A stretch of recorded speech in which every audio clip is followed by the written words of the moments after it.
Bismillahirrahmanirrahim.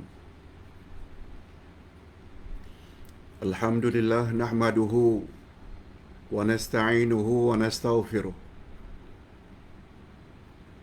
Wa na'udzu billahi min shururi anfusina wa min sayyiati a'malina. Man yahdihillahu fala mudilla lahu wa man yudlil fala hadiya lahu. Asyhadu an la ilaha illallah wahdahu la syarika lah wa asyhadu anna Muhammadan abduhu wa rasuluh la nabiyya ba'dah. Allahumma salli wa sallim ala nabiyyina Muhammad wa ala alihi wa sahbihi ajma'in, amma ba'd.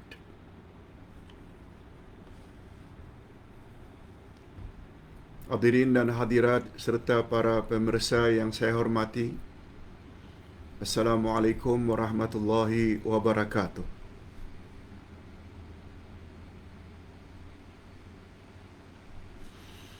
Alhamdulillah, kita bersyukur kehadirat Allah Azza wa Jalla.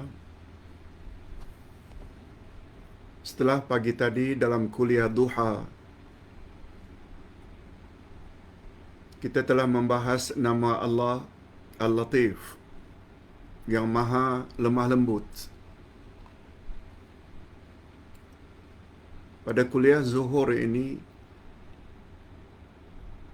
kita akan bahas satu lagi nama Allah, iaitu Az-Zahir.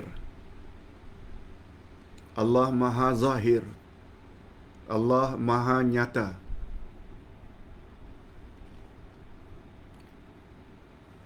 Apa maksud Allah maha zahir? Yang lawannya Allah maha batin.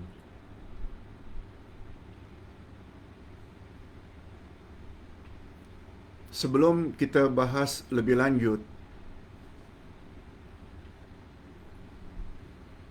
untuk membuat kita yakin tanpa ragu, kita perlu tahu dalil, sama ada dari Al-Quran atau hadis Nabi sallallahu alaihi wasallam. Apa buktinya Allah punya nama Az-Zahir? Sebab nama Allah adalah tauqifiyah, terhenti sebagaimana yang Allah sebut dalam Quran atau sebagaimana yang Nabi sebut dalam hadis. Itu makna tauqifiyah. Dalam Al-Quranul Karim surat Al-Hadid atau surat yang ke-57 ayat 3, Allah Subhanahu wa taala berfirman, A'udzubillahi minasyaitonir rajim. Huwal awwalu wal akhiru waz zahiru wal batinu wa huwa bikulli syai'in alim. Dialah Allah yang maha awal dan maha akhir. Dialah Allah yang maha zahir lagi maha batin. Dan dia mengetahui segala sesuatu. Jelas, Allah sendiri yang sebut. Az-Zahir itu namanya.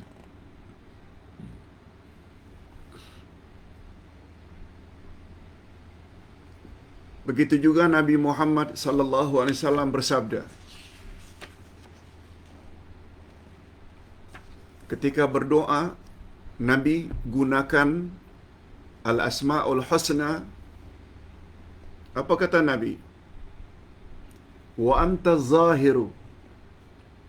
Engkau maha zahir. Falaisa fawqaka syai'. Tidak ada sesuatu pun atasmu. Wa antal batinu falaisa dunaka syai'. Dan engkau maha batin. Tidak ada sesuatu yang menghalangimu. Hadis sahih riwayat Imam Muslim. Okey, cukuplah satu ayat Quran dan satu hadis Nabi yang sahih membuat kita yakin seyakin-yakinnya bahawa Az-Zahir adalah salah satu daripada Al-Asma'ul Husna.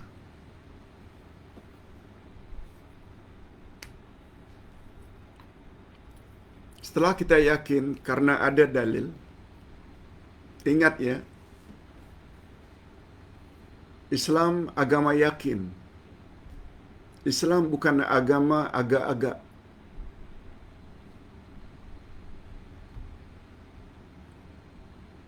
Islam agama ilmu. Islam bukan agama ragu-ragu. Sebab untuk mendapat keyakinan, mestilah ada bukti, mestilah ada dalil. Dan dalam hal ini, Al-Asma'ul Husna termasuk pembahasan akidah. Dan rujukan akidah, referensi akidah adalah Al-Quran dan Sunnah Nabi yang sahih. Kita dah sebut dah ayat Quran, hadis Nabi yang sahih. Membuat kita tidak ragu-ragu lagi. Okey. Yang kedua, tidak cukup sekedar meyakini Az-Zahir nama Allah. Karena ada dalil dan bukti, tidak sempurna. Keyakinan tersebut, kalau kita sendiri tidak faham apa makna Az-Zahir. Jadi kewajiban yang kedua, kita terhadap nama Allah adalah memahami makna. Sebagaimana tadi kita memahami makna Al-Latif.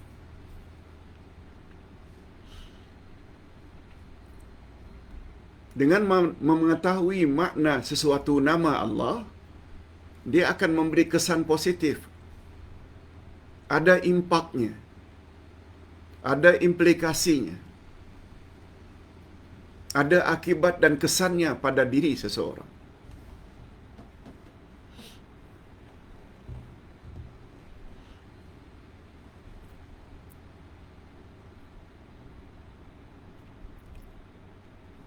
Nama Allah Az-Zahir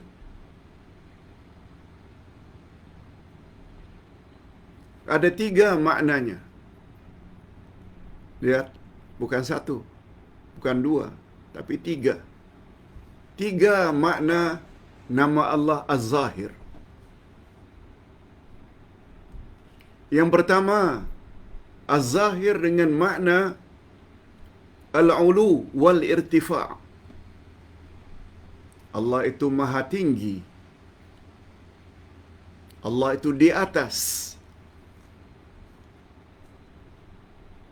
Itu makna pertama.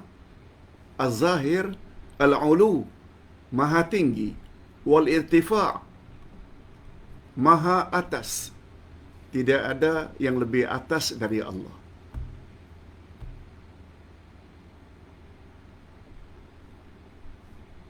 Yang kedua, Ustaz sebut dulu yang kedua dan yang ketiga. Yang kedua, ia membawa makna al-ghalabah wal-qahr.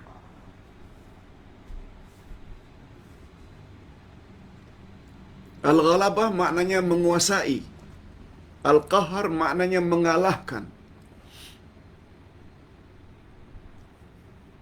Maknanya Allah tidak boleh dikalahkan.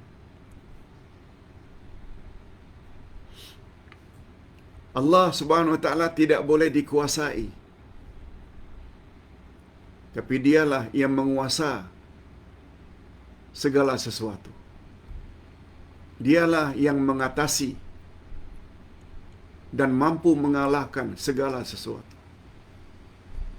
Dan yang ketiga,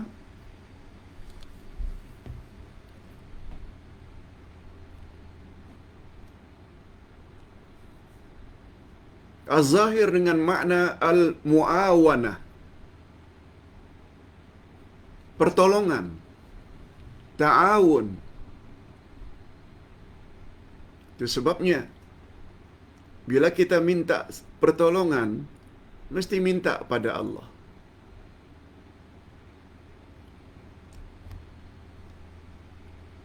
Kita memohon pada Allah dalam surat Al-Fatihah, wa iyyaka nasta'in. Hanya kepada Engkau saja kami memohon pertolongan.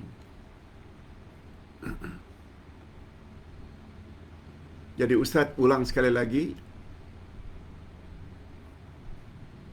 Makna pertama daripada az-zahir adalah al-ulu wal irtifa'. Maknanya tinggi dan di atas. Disebabnya Allah Subhanahu wa taala katakan dalam Al-Quran, Dia di langit. Disebabnya Allah sebut 7 kali dalam Al-Quran, Dia bersemayam di atas arasy-Nya. Di atas arasy Allah bersemayam. Tidak ada makhluk di atas itu lagi. Itu maknanya al-ulu wal irtifa'.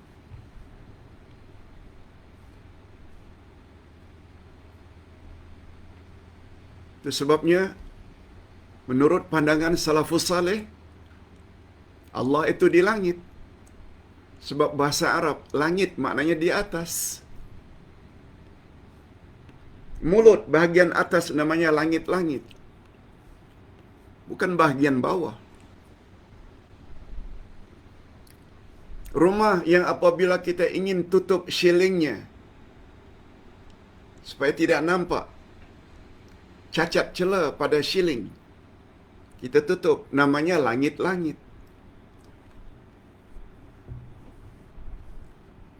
Itu sebabnya begitu baginda tanya kepada hamba perempuan, Aina Allah? Di mana Allah? Hamba perempuan itu menjawab, Fis sama. Allah di langit.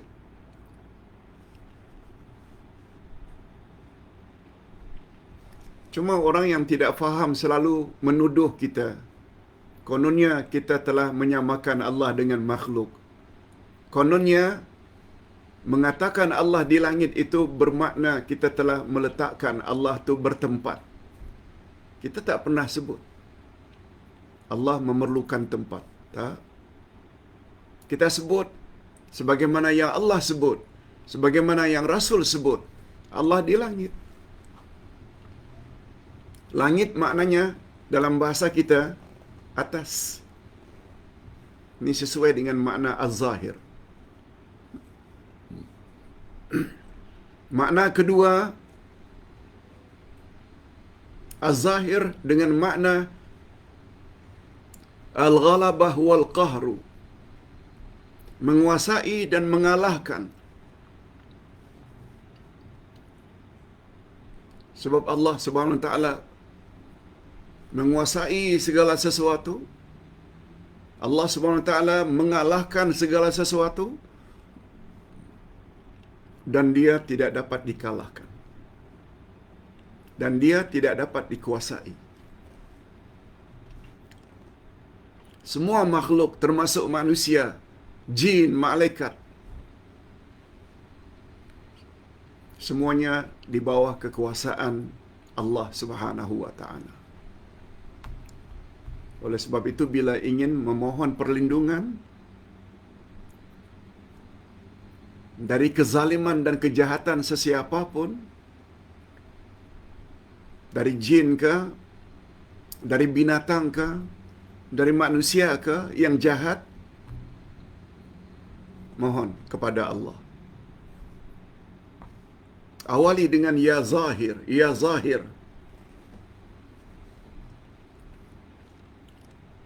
Selamatkan daku. Kuasai diriku. dan kalahkanlah siapa saja yang ingin menganiaya aku. Itu makna Az-Zahir. Sebab dia maha menguasai dan maha mengalahkan. Dan yang ketiga, Az-Zahir dengan makna Al-Mu'awanah, mampu memberi pertolongan.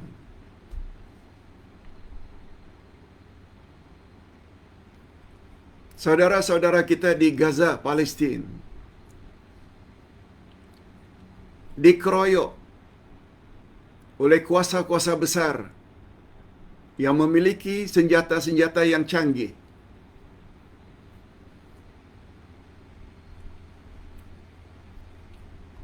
Makan yang sangat terhad, dihalang bantuan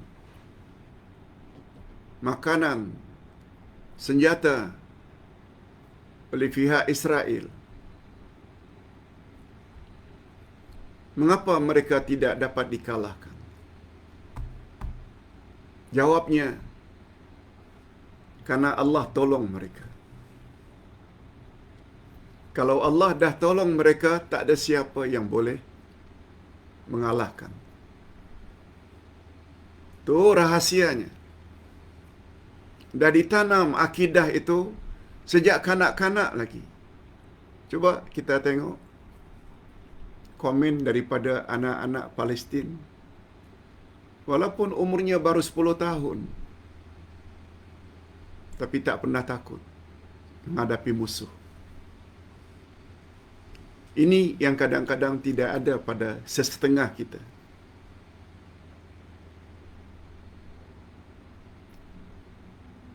Nah, sekarang kita berpindah pula penggunaan nama Allah Az-Zahir.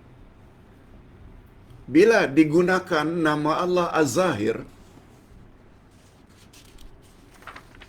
nah dalam hal ini pula ada 6 penggunaan. Bila kita faham penggunaan nama Allah Az-Zahir, dia boleh membentuk diri kita jadi orang yang cekal, jadi orang yang berprinsip. Apa maksudnya, Pak Ustaz?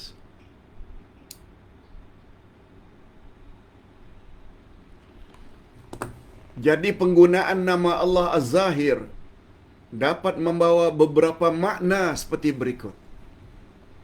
Ni sebagai tambahan dari makna tadi. Al-ulu wal irtifa', al-ghalabah wal qahr, al-mu'awanah. Nah, di sini ada 6 lagi penggunaan nama Allah Az-Zahir. Yang pertama, bila disebut Allah itu Az-Zahir, ia membawa makna Allah berada di atas segala sesuatu. Ini yang kita sebutkan tadi, Allah di langit. Ini yang kita sebutkan tadi, Allah itu bersemayam di atas arash. Sebab di atas arash tidak ada lagi makhluk. Allah yang paling atas. Itu sebabnya kita katakan Allah di langit. Dan Nabi Muhammad sallallahu alaihi wasallam membenarkan jawaban Jariyah, hamba perempuan, ketika ditanya, "Aina Allah?" Jariyah hanya menjawab, "Fis sama." Nabi tanya lagi, "Man ana?" Kau kenal tak siapa aku? Jariyah jawab, "Anta Rasulullah."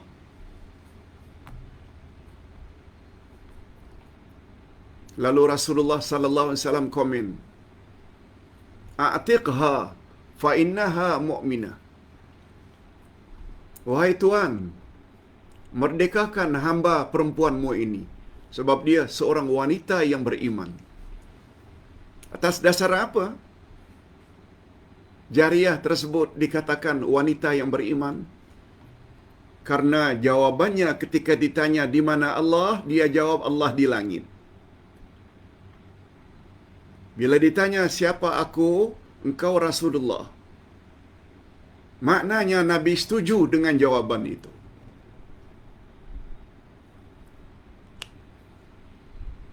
Itu jawaban hamba. Tapi sayangnya, umat Islam hari ini lulusan universiti. Kononnya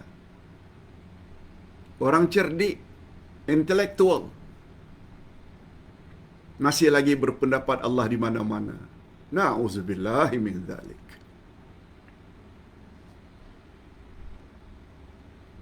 Nama-nama dan sifat Allah kita mesti merujuk apa kata Allah dalam Quran, apa kata Rasul.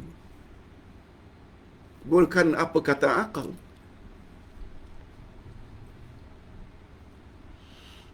Perkara ini Ustaz ulang dah beribu-ribu kali dah.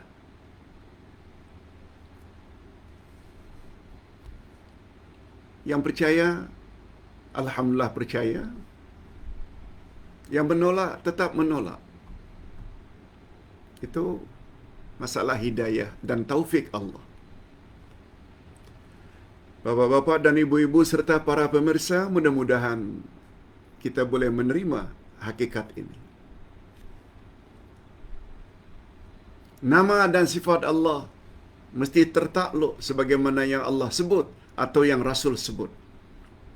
Jangan gunakan akal terlalu banyak. Okey, itu yang pertama. Yang kedua,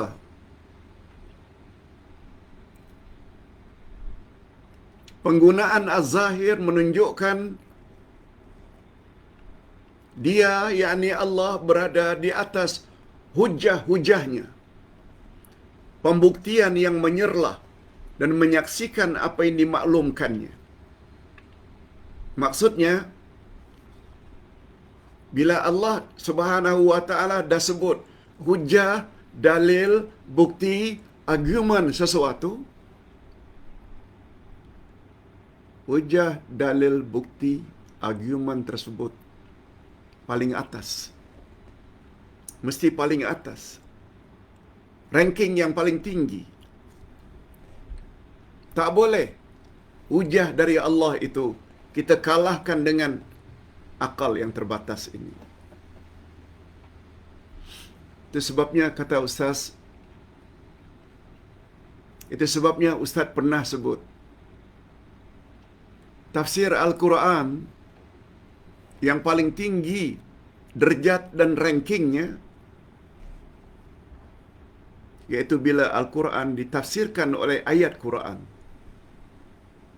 Baru kemudian ayat Quran ditafsirkan oleh hadis Nabi. Baru kemudian yang ketiga, bila ayat Quran ditafsirkan oleh aqwalus sahabah, pendapat-pendapat para sahabat, terutama khulafaur rasyidin. Dan tafsir Quran yang paling corot, paling bawah, bila Quran ditafsir dengan akal semata. Wahai cerdik pandai, wahai orang-orang yang lulusan universiti, yang selalu dikatakan sebagai intelektual, jangan jahil dalam bab ini.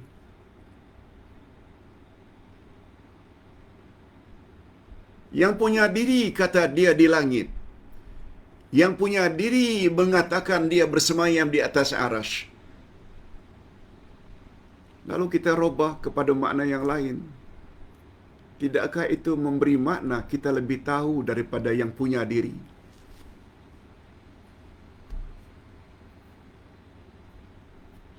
Tobatlah sebelum dipanggil Allah.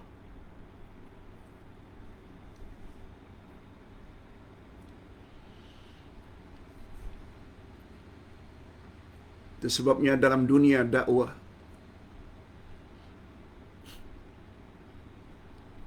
bila kita perbetulkan akidah dan amal jamaah yang selama ini ikut nenek moyang, lalu kita tegur, tak, tidak macam itu Pak Cik, Mak Cik, tak macam itu. Yang Allah kata dalam Quran begini, yang Rasul kata begini. Tidak. Saya lebih ikut apa yang saya warisi dari nenek moyang. Quran menyebut dalam Al-Quran, orang-orang musyrikin penyembah berhala ketika Rasulullah sallallahu alaihi wasallam sampaikan kebenaran. Coba dengar apa mereka jawab. Bal nattabi'u ma wajadna alaihi aba'ana. Tidak, hai Muhammad. Kami hanya akan ikut apa yang kami warisi dari nenek moyang kami. Itulah jawaban Abu Jahal, Abu Lahab. Kita tidak ikut sikap itu kan? Kita datangkan ayat Quran, hadis Nabi, mereka tolak. Ini maknanya manusia Muslim, Muslimat itu tak faham makna az-zahir. Di sini faedahnya kita belajar nama-nama Allah. Alhamdulillah pagi ini 2 nama Allah. Kuliah duha tadi Al-Latif, kuliah zuhur pula Az-Zahir. Diharapkan mudah-mudahan semakin mantap iman kita.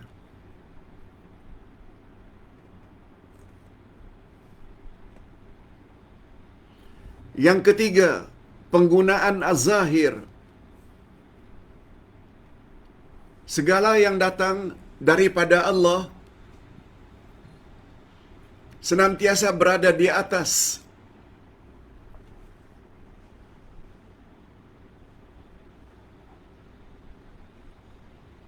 Di atas maknanya Allah menyaksikan. Allah menetapkan hukum. Bila Allah Subhanahu wa taala dah tetapkan hukum, dia sendiri yang menyaksikan dirinya. Ikuti saja. Allah Subhanahu wa taala berfirman dalam surat Al-Jin ayat 26-27. Coba dengar baik-baik apa kata Allah. Alimul ghaib fala yuzhiru ala ghaibihi ahadan illa man irtada min rasul. Allah lah yang paling tahu tentang perkara ghaib. Tak ada seorang pun yang tahu perkara ghaib. Tak ada seorang pun kecuali Rasul yang Allah redai. Maknanya, yang tahu perkara ghaib selain daripada Allah hanya Rasul saja. Dukun tak tahu, bomo tak tahu, ustaz-ustaz juga tak tahu perkara ghaib. Hatta bergelar kiai, habib, semua tak tahu. Yang tahu hanya Allah dan Rasul. Alimul ghaib, Allah lah yang mengetahui perkara ghaib. Fala yuzhiru ala ghaibihi ahadan. Dia tidak beritahu perkara ghaib itu kepada seorang pun illa man irtada min rasul, kecuali orang yang Allah redai dari kalangan rasul. Allah tidak sebut illa man irtada min bomo, illa man irtada min dukun, illa man irtada min kiai, illa man irtada min habib. No. Rasul saja.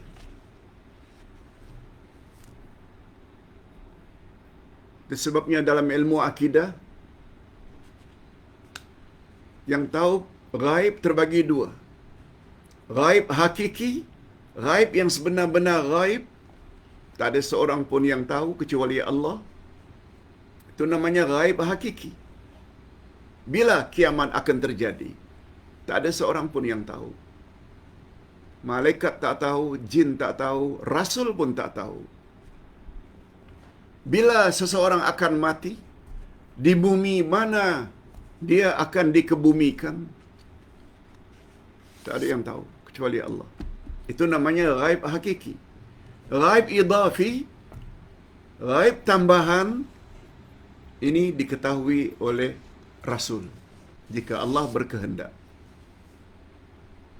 Sebagaimana malaikat tanya kepada Nabi, kalau engkau tidak tahu bila kiamat terjadi, boleh tak engkau beritahu tanda-tanda dekat kiamat? Nabi jawab. Ketika itu wanita lebih ramai daripada laki-laki.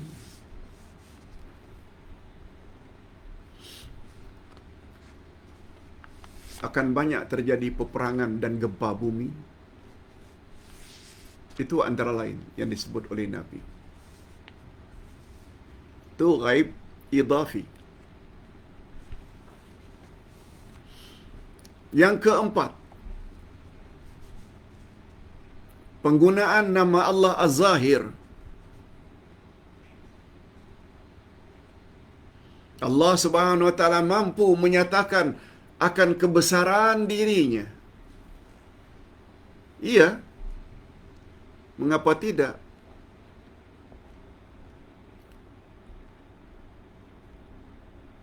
Dia yang punya diri. Itu sebabnya kalau Allah sebut dalam Al-Quran, wajah Allah, tangan Allah, yakini saja Allah memang ada wajah. Yakini saja Allah memang ada tangan.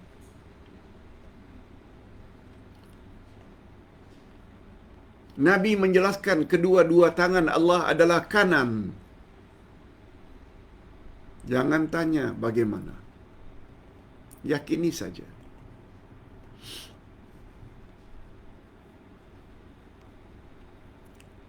Ustaz selalu sebut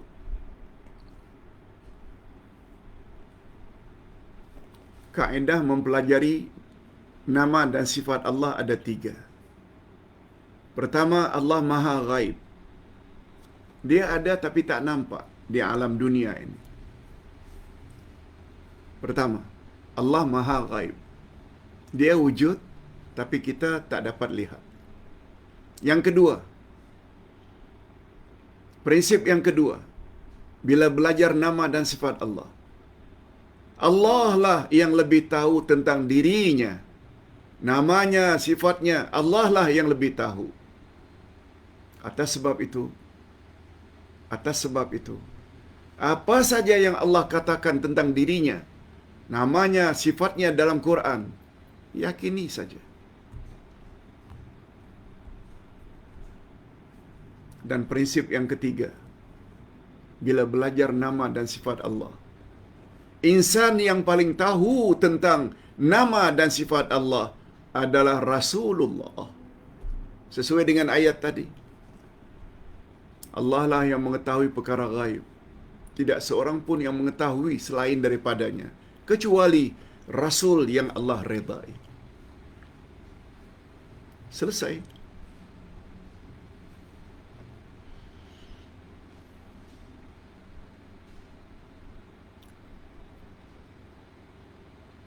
Yang kelima, penggunaan nama Allah Az-Zahir.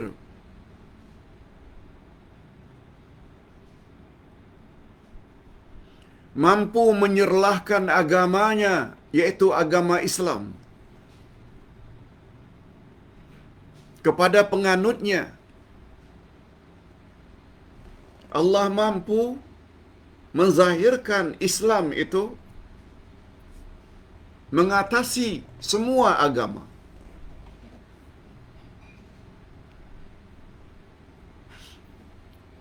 Cuba lihat dengan terjadinya perang Teluk,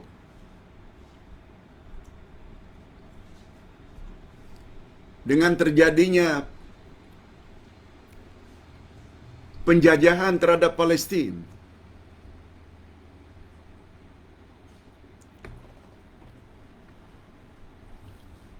makin ramai orang yang memeluk Islam. Makin ramai orang yang memeluk Islam. Dan tidak mustahil, sebagaimana yang diramalkan oleh sesetengah pakar,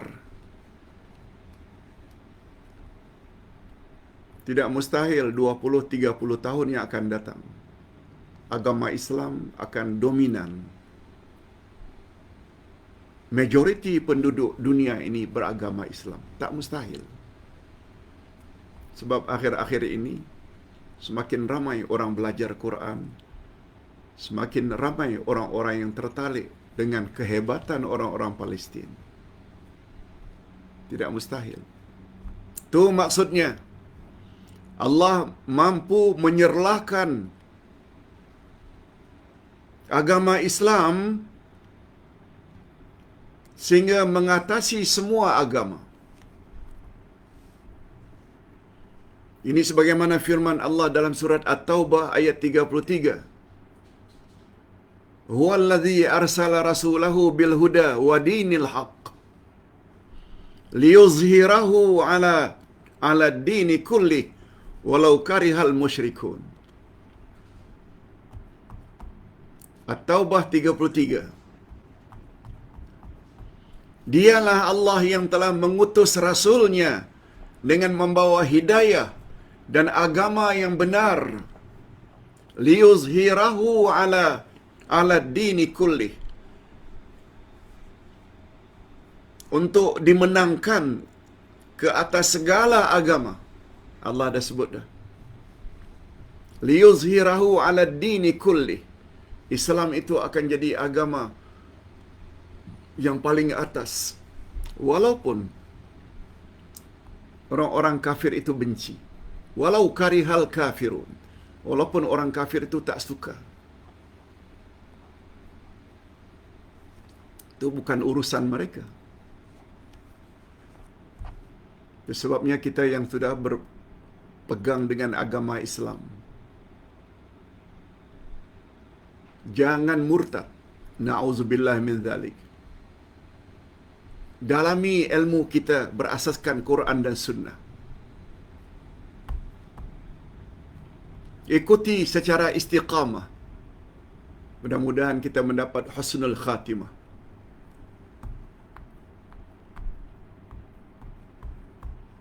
Dan yang terakhir, penggunaan nama Allah Az-Zahir yang terakhir, yang keenam, Dia mampu memberi pertolongan kepada seluruh alam. Sama ada rezekinya, apakah rezeki duniawi atau rezeki ukhrawi. Hadirin dan hadirat, rezeki, nikmat tidak hanya dalam bentuk harta, tidak hanya dalam bentuk kesehatan. Rezeki atau nikmat yang Allah bagi bukan hanya terbatas menjadi orang besar. Itu semua nikmat duniawi. Allah boleh bagi pada siapapun, walaupun orang itu kafir. Coba lihat, dari 10 orang paling kaya di Malaysia, paling kurang 8 teratas itu semuanya non-Muslim.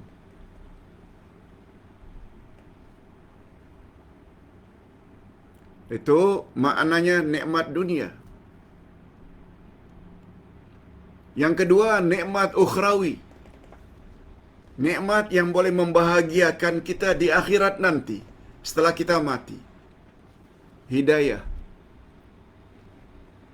sabar, ikhlas, tawakal, rasa takut kepada Allah, mengharap ganjaran daripada Allah. Semuanya itu namanya nikmat akhirat atau nikmat agama.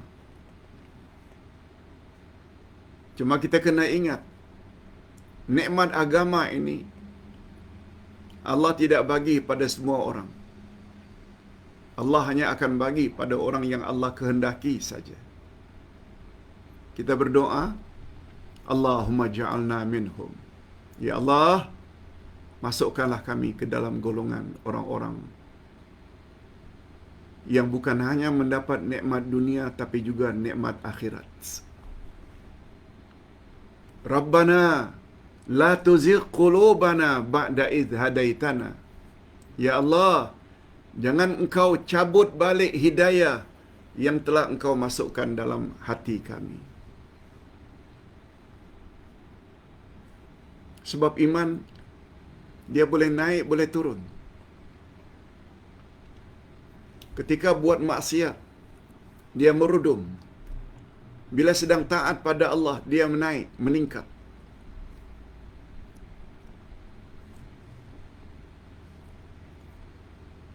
Malah seseorang yang beriman ada kemungkinan murtad, keluar dari Islam. Sebab dalam akidah Ahlus Sunnah wal Jamaah, iman boleh bertambah, boleh berkurang, malah boleh dicabut. Itu sebabnya kita perlu berdoa pada Allah berdasarkan ayat 8 dari surat Ali Imran kalau tak salah. Rabbana la tuzigh qulubana ba'da idh hadaitana wa hab lana min ladunka rahmah innaka antal wahhab.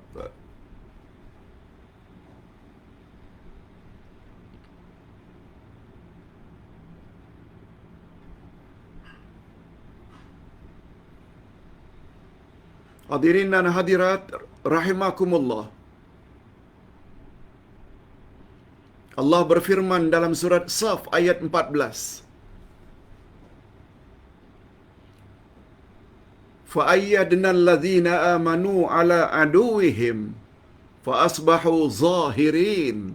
Ada kata zahirin. Maka kami berikan kekuatan kepada orang-orang yang beriman terhadap musuh-musuh mereka. Lalu mereka menjadi orang-orang yang menang. Zahir maknanya menang. Kita berdoa, mudah-mudahan Allah menangkan saudara-saudara kita di Gaza melawan golongan Zionisme dan rakan-rakannya. Ya Allah, bantulah saudara-saudara kami di Gaza yang sedang dizalimi. Hancurkanlah ya Allah musuh-musuh kami dan musuh-musuhmu dari kalangan orang-orang kafir. Birahmatika ya arhamar rahimin. Nah sekarang kita ada masa sedikit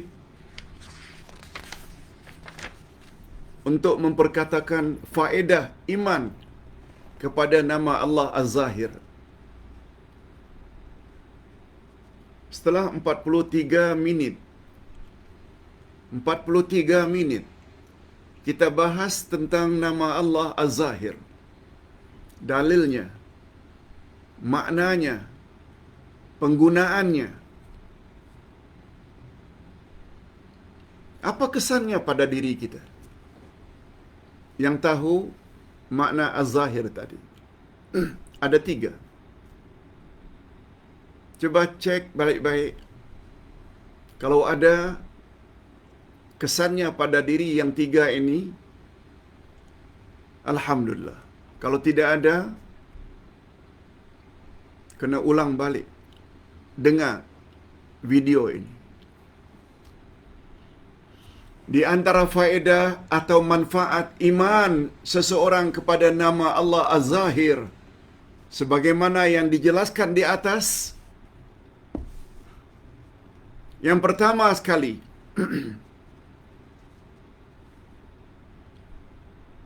dia sungguh yakin akan kekuasaan Allah. Tadi kita dah sebut. Satu di antara makna Az-Zahir, Al-Ghalabah wal-Qahr. Dialah yang menguasai segala sesuatu. Dialah yang dapat mengalahkan segala-galanya. Jadi kesan daripada memahami makna Allah Az-Zahir, membuat dia menjadi yakin sepenuh hatinya akan kekuasaan Allah. Sehingga dia tidak akan minta kecuali hanya kepada Allah. Jangan minta pada bobok. Jangan minta pada keramat. Jangan minta pada kuburan. Hatta jangan minta kepada Rasulullah sallallahu alaihi wasallam setelah beliau wafat. Jangan gunakan istilah berkat Syekh Abdul Qadir Jailani, berkat Syekh Sanusi, Rifai, Badawi, semua nama wali-wali Allah yang telah meninggal dunia. Jangan sebut itu.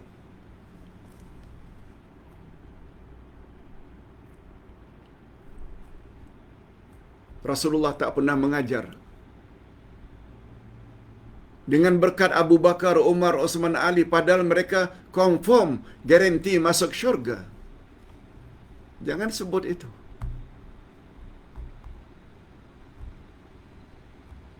Kalau ni minta tolong kepada manusia, mestilah manusia itu masih hidup. Minta bantu ini, minta bantu itu, pinjam duit dan lain-lain. Syaratnya ketika mereka masih hidup.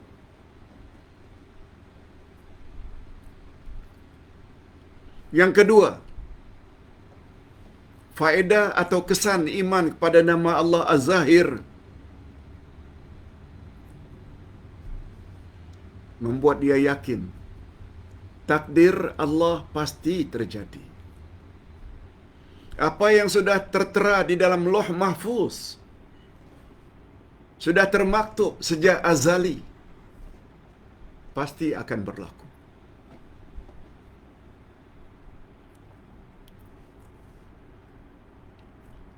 Itu sebabnya salah satu dari rukun iman, iman pada takdir. Baik atau buruk, semuanya datang daripada Allah. Cuma bila kita belajar ilmu akidah, takdir terbagi dua. Ada namanya takdir mubram. Ada namanya takdir mu'allaq. Takdir mubram maknanya takdir yang pasti, tak akan berubah. Takdir jenis itu tak boleh diminta. Tapi takdir mu'allaq, takdir yang tergantung, kita boleh minta. Ustaz buat contoh. Kullu nafsin za'iqatul maut. Setiap yang bernyawa mesti mati. Itu namanya takdir mubram. Hatmi. Takdir yang sudah pasti. Jangan minta pada Allah, ya Allah tolong jangan matikan daku. No. Tetapi perpanjangan usia, itu takdir mu'allaq. Kita mesti akan mati. Cuma bila kita akan mati, kita tak tahu. Oleh sebab itu, ya Allah, tolong panjangkan umurku. Supaya boleh lagi aku menambah ilmu. Supaya boleh lagi aku memperbanyak amal saleh. Itu boleh. Itu namanya takdir mu'allaq.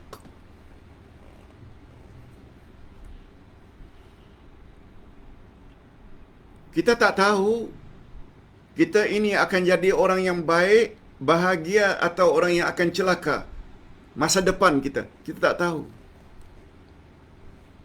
Tapi kita boleh berdoa. Sebagaimana doa Abdullah bin Umar bin Al-Khattab radhiyallahu anhuma. Apa kata beliau? Allahumma in kunta katabtani syaqiyya famhuni waktubni sa'ida. Ya Allah, andai kata engkau telah tetapkan aku ini bakal jadi orang yang merana, menderita pada masa depan. Andai kata, tolong engkau hapus ya Allah takdir itu.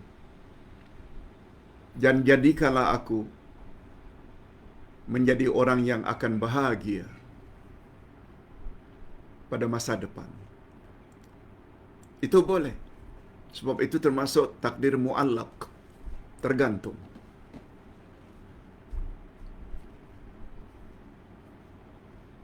Hadirin dan hadirat rahimakumullah. Nah, yang terakhir, yang ketiga. Pertama tadi kita yakin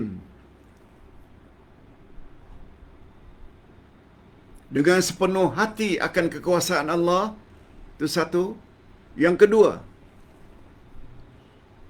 kita yakin akan takdir Allah pasti akan terjadi. Cuma takdir terbagi dua. Ada mubram, ada muallaq. Kalau ingin tahu lebih lanjut tentang pembahagian takdir ini, sila baca buku Akidah Ahlussunnah wal Jamaah jilid 1 dalam bab iman pada takdir.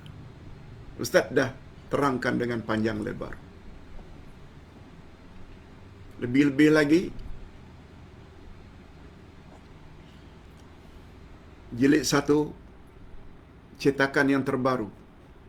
Ada 10 halaman pertambahannya daripada jilid 1 yang dahulu.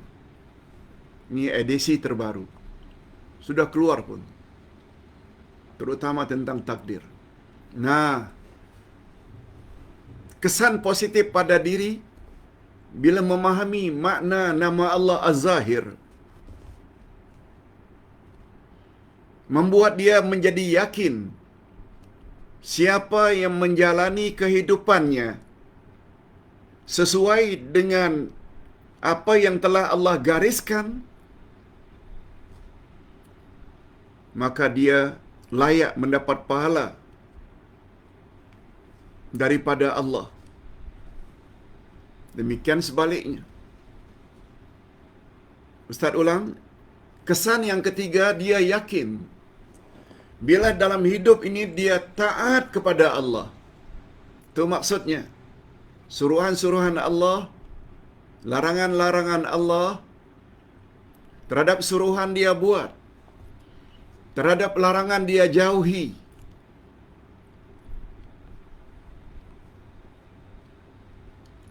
Orang tersebut layak mendapat ganjaran daripada Allah.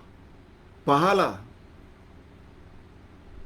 Bila beramal ikhlas lillah,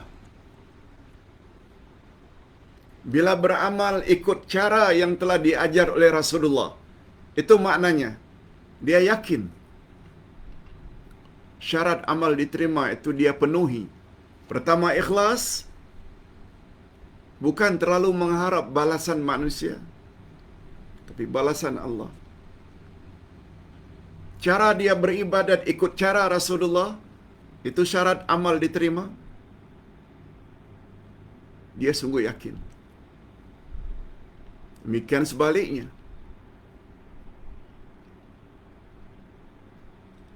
Apabila kehidupannya tidak ikut apa yang telah Allah gariskan, Allah suruh, dia tak buat. Allah larang, dia langgar. Dia juga akan dapat balasan siksaan, azab, azab kubur, azab neraka. Na'udzubillahi min dzalik. Hadirin dan hadirat, ini dulu yang dapat Ustaz sampaikan. Mudah-mudahan apa yang Ustaz sampaikan ini ada jugalah manfaatnya. Kita akhiri dengan doa.